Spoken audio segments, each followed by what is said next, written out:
ഇനിയും ഒരുപാട് കാലോചിതമായ പുരോഗതികൾ ഇവിടെ ആവശ്യമാണ്. അള്ളാഹുവിൻ്റെ ദീൻ എന്ന് പറയുമ്പോൾ നമ്മളതിനെ മനസ്സിലാക്കേണ്ടത് ജീവിതത്തെ സന്തോഷകരമാക്കി തീർക്കുന്ന ഒരു തിയറി അല്ലെങ്കിൽ ഒരു സിദ്ധാന്തം.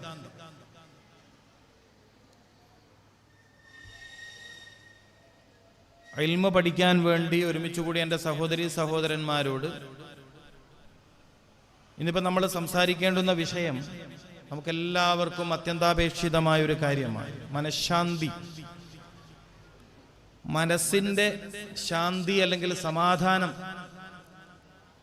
അപ്പോൾ മനസ്സിൻ്റെ സമാധാനവും അതിൻ്റെ ശാന്തിയും സ്വസ്ഥതയും സാധ്യമാക്കാൻ പരിശുദ്ധ ഖുർആനിനെ നമുക്കെങ്ങനെ ഉപയോഗപ്പെടുത്താം എന്നതാണ് ചർച്ച ചെയ്യേണ്ടത്.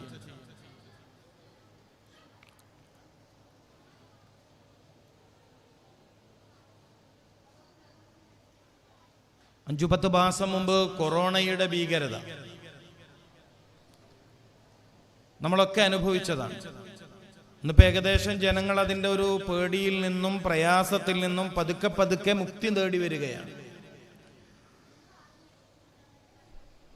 നിങ്ങൾ ഓരോരുത്തരും, എൻ്റെ ശബ്ദം കേൾക്കുന്ന നിങ്ങളിൽ ഓരോരുത്തരും ഒന്ന് ആലോചിച്ചു നോക്കൂ. കൊറോണ എന്ന് പറയുന്ന ഒരു വൈറസ് നാട്ടിലാകെ ഭീതി വളർത്തി. നമ്മളിൽ ഓരോരുത്തരും എന്തുമാത്രം പേടിച്ചിട്ടുണ്ടാകുമെന്ന് നിങ്ങളൊന്ന് ആലോചിച്ച് നോക്കിയ.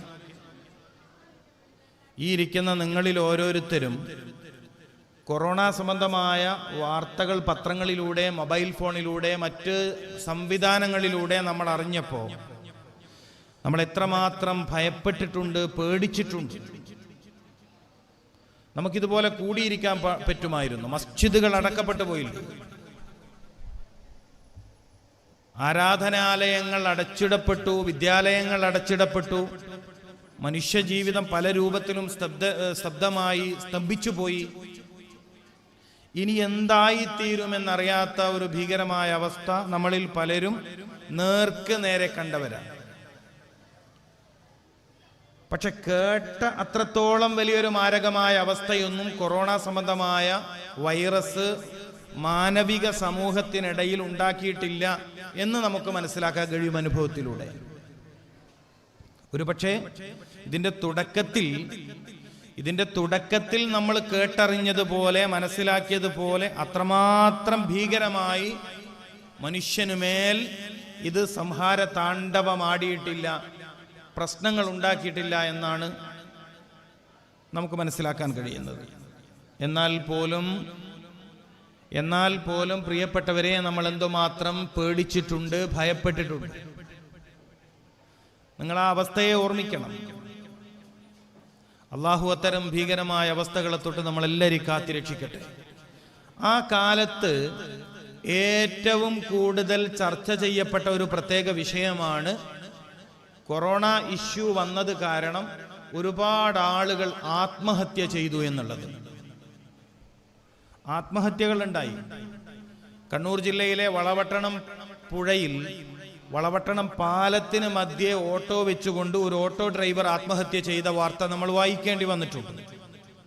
കാരണം ജീവിതം ഇനി എന്താകുമെന്നറിയാതെ, കാരണം ടൗണിൽ ആളുകൾ ഇറങ്ങാത്തത് കൊണ്ട് ഈ ഓട്ടോ ഡ്രൈവർക്ക് ഓട്ടം ലഭിക്കുന്നില്ല. അപ്പൊ താനും കുടുംബവും അടങ്ങുന്ന 3-4 പേരുടെ നിത്യവൃത്തി കഴിയാൻ വഴിയില്ലാതെ വന്നപ്പോ അദ്ദേഹം ആത്മഹത്യയെ ആശ്രയിച്ചു. അങ്ങനെ എത്ര പേരാണ്? ഈ കാലത്തിന്റെ ഒരു പ്രശ്നം കൂടി ഞാൻ അതിനിടയിൽ പറയട്ടെ. ഈ കാലഘട്ടത്തിന്റെ ഒരു പ്രശ്നം കൂടി ഇതിനോട് ചേർത്ത് ഞാൻ പറയുകയാണ്. എന്താണത്? നമ്മുടെ സമൂഹം, ഈ ജനറേഷൻ, അതായത് ന്യൂ ജനറേഷൻ എന്ന് പറയുന്ന ഈ പുതിയ സമൂഹം ജീവിതത്തെ പരമാവധി ആസ്വദിക്കുക എന്ന കോൺസെപ്റ്റ് ഉള്ളവരാണ്. എന്ന് വെച്ചാൽ ജീവിതം അടിച്ചു പൊളിക്കുക എന്നുള്ള ഒരു തിയറിയും സിദ്ധാന്തവും ഉള്ളവരാണ്. അങ്ങനെ ചിന്തിക്കുന്നവരാണ്.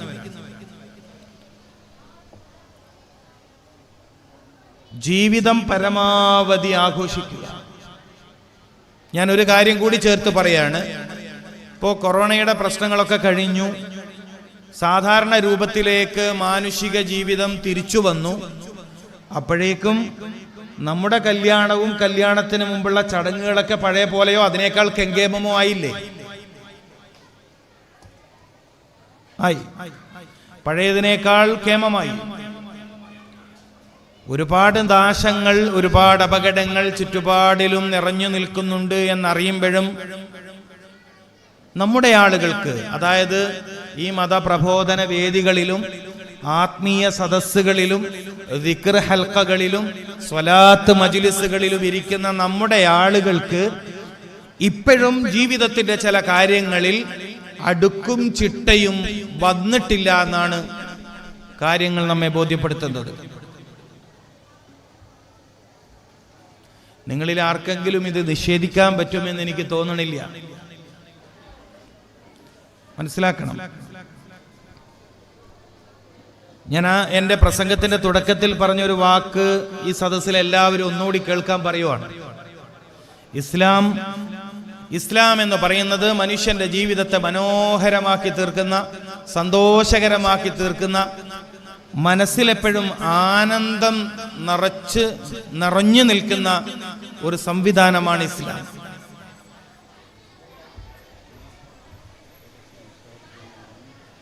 പെൺകുട്ടികളാണ്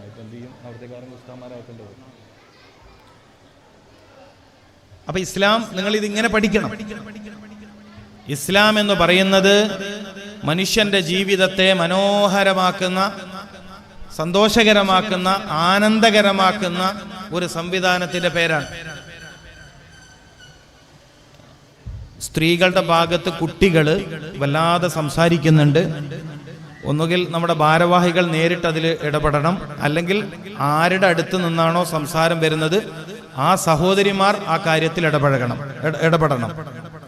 കാരണം വളരെ ഗൗരവമുള്ള ചില കാര്യങ്ങൾ ഈ സദസ്സിന് പഠിപ്പിക്കുക എന്നൊരാഗ്രഹം കൂടി ഇത്രയും ദൂരം യാത്ര ചെയ്തു വന്നതിൽ എനിക്കുണ്ട്. കാരണം നിങ്ങൾക്കറിയാം, ഞാനൊരു മസ്ജിദിൽ ജോലി ചെയ്യുന്ന ഇമാമല്ല, ഒരു പള്ളി ഇമാമല്ല, സ്ഥിരമായി മതപ്രബോധനം നടത്തുന്ന ഒരു പ്രസംഗകനുമല്ല. ഞാൻ ജോലി ചെയ്യുന്നത്, ഞാനിപ്പോ ഇവിടത്തേക്ക് വന്നത് കുറെ രോഗികളെ ചികിത്സിച്ചിട്ടാണ്. അപ്പൊ എൻ്റെ ജോലി ചികിത്സയാണ്. അപ്പൊ എൻ്റെ ജീവിതം രോഗികളോടൊപ്പമാണ്. പലരും കാലങ്ങളായി രോഗമുള്ളവരാണ്. 10 വർഷമോ 20 വർഷമോ ഒക്കെ ആയി രോഗമുള്ളവരാണ് എനിക്കറിയാവുന്ന മിക്ക രോഗികളും. ഇവരിൽ പലരും പ്രഗത്ഭരായ ഡോക്ടർമാരെ കാണിക്കുന്നവരാണ്, നല്ല കഴിവുള്ള ഡോക്ടർമാരെ കാണിക്കുന്നവരാണ്. മംഗലാപുരത്തോ കോഴിക്കോടോ ചിലപ്പോ മദ്രാസിലോ ഒക്കെ പോയി വളരെ പ്രഗത്ഭരായ ഡോക്ടർമാരെ കാണിക്കുന്നവരാണ്. അപ്പൊ ഞാൻ ചോദിക്കാറുണ്ട്, എന്നെ കാണിക്കാൻ വന്ന രോഗികളോട് ഞാൻ ചോദിക്കാറുണ്ട്, എത്ര കാലമായി രോഗം? അതിപ്പോ 10-20 കൊല്ലായി. അങ്ങനെ ഒരു ഒഴുക്കം മട്ടത്തിലാ പറയാം. അതിപ്പോ ഒരു 10-20 കൊല്ലായി രോഗമായിട്ട്. ചില ആള് പറയും 10 കൊല്ലത്തോളമായി, ചില ആള് പറയും 5 കൊല്ലത്തോളമായി, ചില ആള് പറയും 2 കൊല്ലത്തോളമായി രോഗത്തിലാണ്. മനസ്സിലാക്കണം, വളരെ ഗൗരവമുള്ളൊരു വിഷയമാണ് നമുക്ക് സംസാരിക്കാനുള്ളത്. ഒരുപക്ഷെ നമ്മളിൽ പലരും അനുഭവിക്കുന്ന പല പ്രശ്നങ്ങൾക്കും പരിഹാരം ഇന്നത്തെ ദിവസം ലഭിച്ചേക്കും. കാലങ്ങളായി രോഗം എന്തുകൊണ്ട് ശിഫയാവുന്നില്ല? ഒരുപാട് കാലമായല്ലോ ഡോക്ടേഴ്സിനെ കാണുന്നു. എത്ര കാലമായി മജ്ലിസുൻ നൂറിന്റെ സദസ്സിലിരിക്കുന്നു, എത്ര പേർക്ക് രോഗം ശിഫയായി? എത്ര കാലമായി രോഗം ശിഫയാകണമെന്ന് ആഗ്രഹിച്ച് സലാത്തിന്റെ മജ്ലിസിലിരിക്കുന്നു, പലർക്കും ശിഫയായി. എനിക്കെന്താണ് രോഗം ശിഫയാവാത്തത്?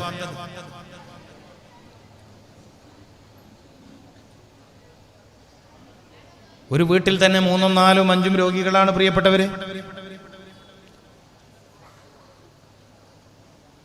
പ്രതിമാസം ആയിരക്കണക്കിന് രൂപയുടെ മരുന്നാണ് പലരും കഴിക്കുന്നത്.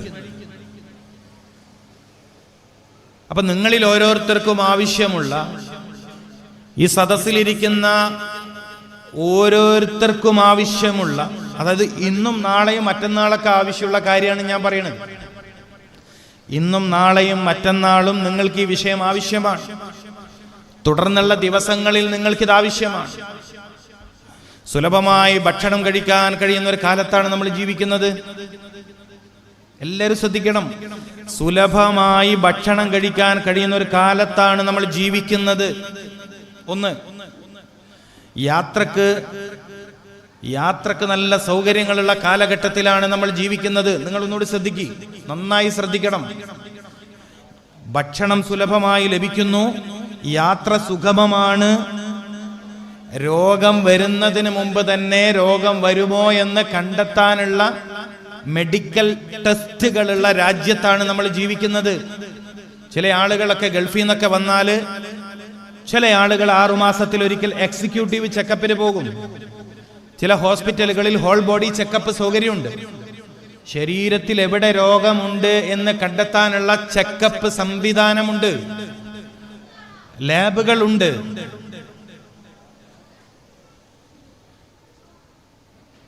എല്ലാ സൗകര്യങ്ങളും ഉണ്ടായിട്ടും നിരന്തരം രോഗങ്ങൾ വർദ്ധിക്കുന്നു. ഒരു കുറവില്ല.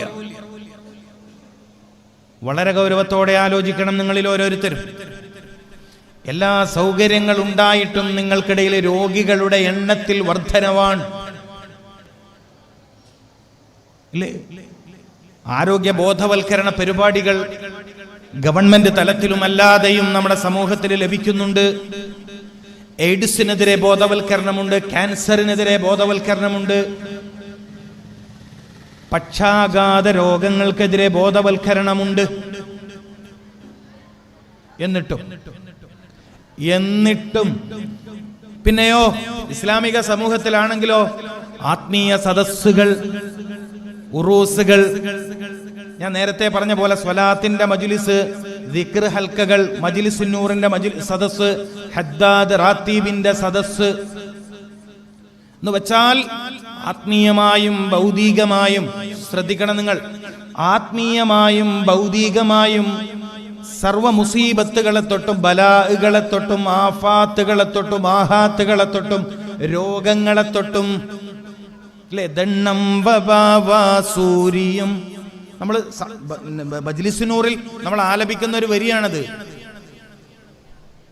കാവലിനെ ചോദിക്കുകയാണ്. എന്നിട്ടും എന്താണ് എന്റെ ചോദ്യം ഇതാണ്, എന്നിട്ടും എന്താണ് നമ്മളിൽ രോഗികൾ ഇത്രയും കൂടിയത്? ആൻസർ പറയാം, നിങ്ങൾക്ക് ഉത്തരം പറയാം. എന്നിട്ടും എന്താണ് നമ്മുടെ സമൂഹത്തിൽ ഇത്രയും രോഗികൾ കൂടിയത്? ഒന്നാമത്തെ ചോദ്യം. അടുത്ത ചോദ്യം, പ്രഗത്ഭരായ ഡോക്ടർമാരെ കാണിക്കാറുണ്ട്. കൃത്യമായി ഷുഗർ, പ്രഷർ, കൊളസ്ട്രോള്, തൈറോയിഡ് എല്ലാ ടെസ്റ്റും ചെയ്യാറുണ്ട്. എല്ലാം കൃത്യമാണ്. മെഡിസിൻ കഴിക്കുന്നത് കൃത്യമാണ്.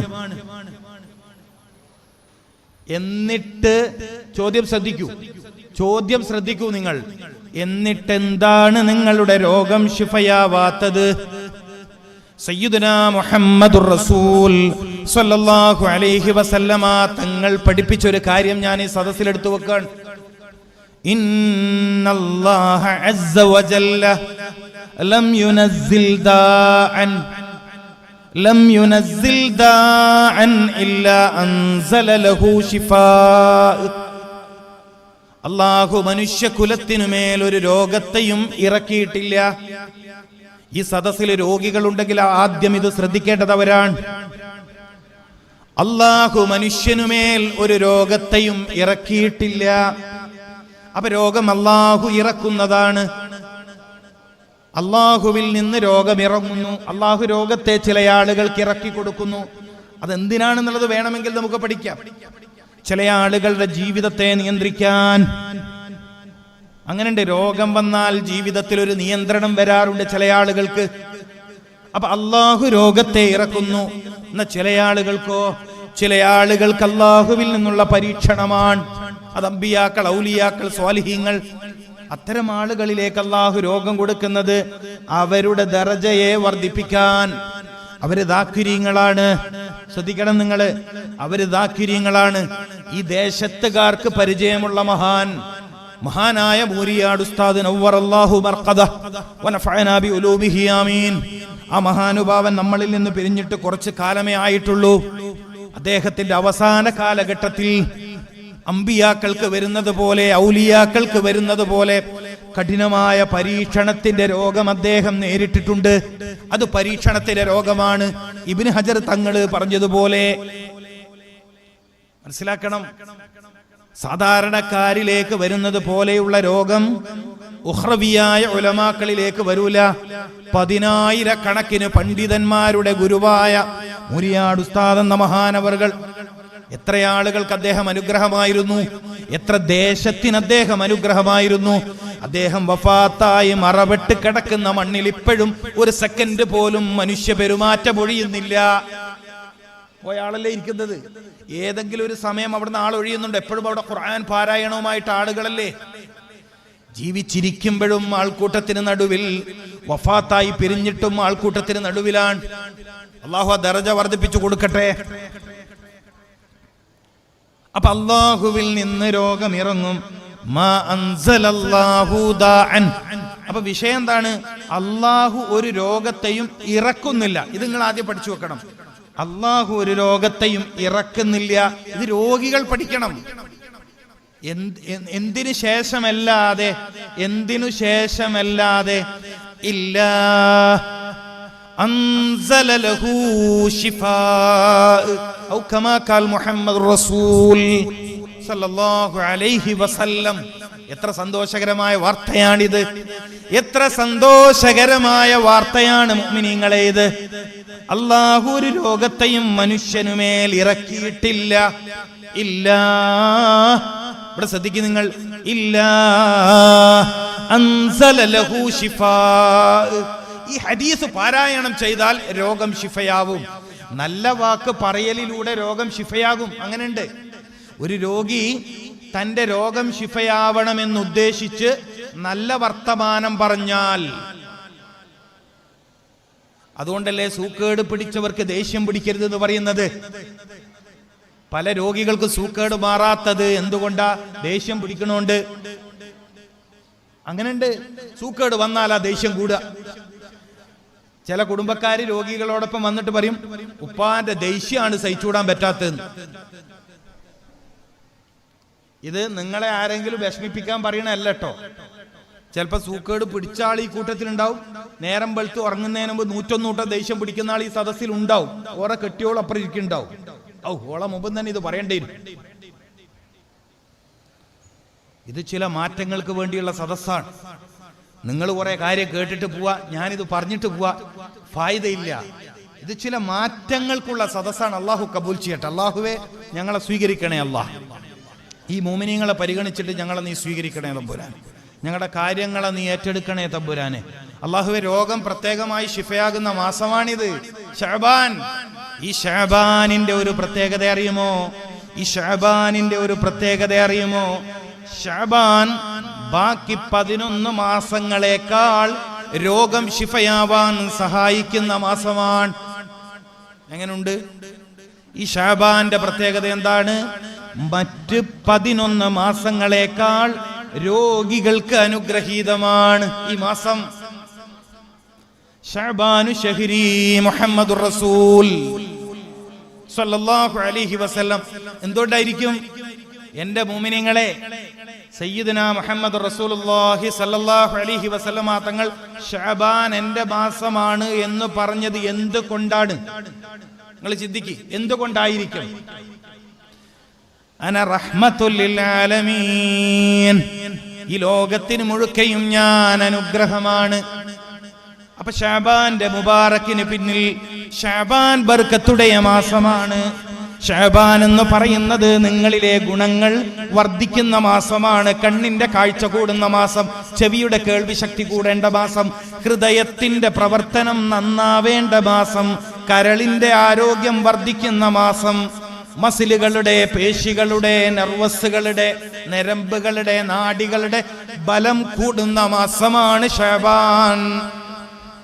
ഈ അടുത്ത ഒരു വർഷം മുന്നേ മരിച്ചുപോയ ലോക പ്രശസ്തനായ വൈദ്യശാസ്ത്ര പണ്ഡിതനുണ്ട്, സയ്യിദുനാ മുഹമ്മദുർ റസൂലുള്ളാഹി സ്വല്ലല്ലാഹു അലൈഹി വസല്ലമ തങ്ങളുടെ വഴിയിലൂടെ തന്റെ ക്യാൻസർ ശിഫയായത് കാരണം ക്യാൻസർ രോഗ ചികിത്സയിൽ ഡബിൾ ഡിഗ്രിയുള്ള അതിവിദഗ്ധനായ ഓങ്കോളജിസ്റ്റാണ്, ക്യാൻസർ രോഗ ചികിത്സകനാണ്.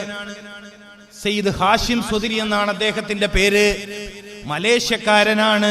മനസ്സിലാക്കണം നിങ്ങൾ, മലേഷ്യയിൽ ക്യാൻസർ രോഗ ചികിത്സയിൽ കഴിയുന്ന അതിവിദഗ്ധനായ ക്യാൻസർ രോഗ ചികിത്സകൻ, ഓങ്കോളജിസ്റ്റ്. അദ്ദേഹത്തിന്